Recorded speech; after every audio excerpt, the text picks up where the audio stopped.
we spend far more than we should on this subsidy thing.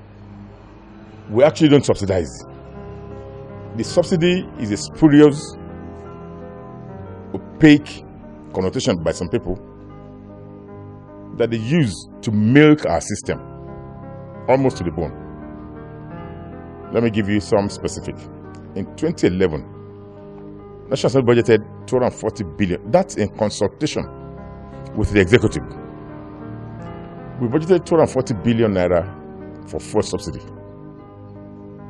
But as of the end of October, the executive came and reported to us that they had already spent something in the region of 1.2 trillion on that same subsidy. It is crazy. They are projecting that by the end of the year, by the 31st of December, they will have expended 1.5 trillion naira on subsidy only, or subsidy alone. You wonder what type of nation would run its economy on the basis whereby the executive legislated 240 billion and the executive on its own, without anybody, chose to expend 1.5 trillion on that same subhead. It's criminal. So what we need to do is this. In the coming budget, by the grace of God, we will not remove subsidy. We will not. National Assembly will not be a party. The Senate has not taken a position.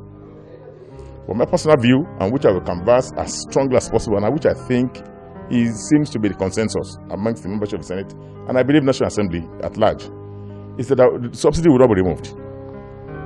However, we will introduce stringent measures to ensure that we police the system. My personal contribution will be this, that if 240 billion last year wasn't adequate, we'll raise the subsidy to 400 billion.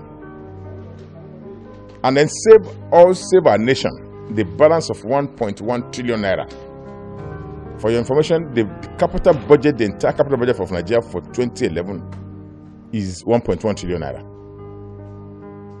So if somebody is saying you're spending as much money as your capital budget for a year on subsidy, even more than that, then something is wrong with that nation. So I will strongly canvass that we limit subsidy to 400 billion naira and ensure that the executive is held to the law. The president swore to uphold the law of the land. The Budget Act will be a piece of legislation. Once signed into law, must be obeyed very scrupulously. If we do that, we will be saving ourselves that much money.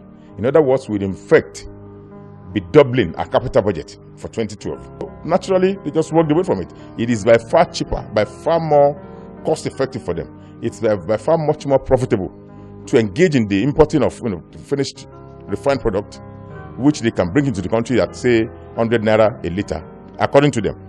Sell to government, and to get a subsidy for maybe another 50 naira per liter, and then turn around and sell to the public at 65 naira a liter. At the end of the day, that way you look at it, the man is smiling to the bank. But even more importantly, a lot of these people actually don't import any fuel. What they do is they do paperwork. They claim to have imported. They brought some of our officials into signing documents for them to the fact that they had already imported fuel, and they go to the government, PPRA, and ask for the reimbursement from the subsidy, and they take the money and go and walk away with the money. Too many of those things are happening in our system. So it's just a clique that's working these, and they do it very, very successfully, and they're very powerful, they're very well placed, and they rub the palms of some people in power, and that's all that happens. So actually, in my estimation, not much fuel is coming to the country under the subsidy program.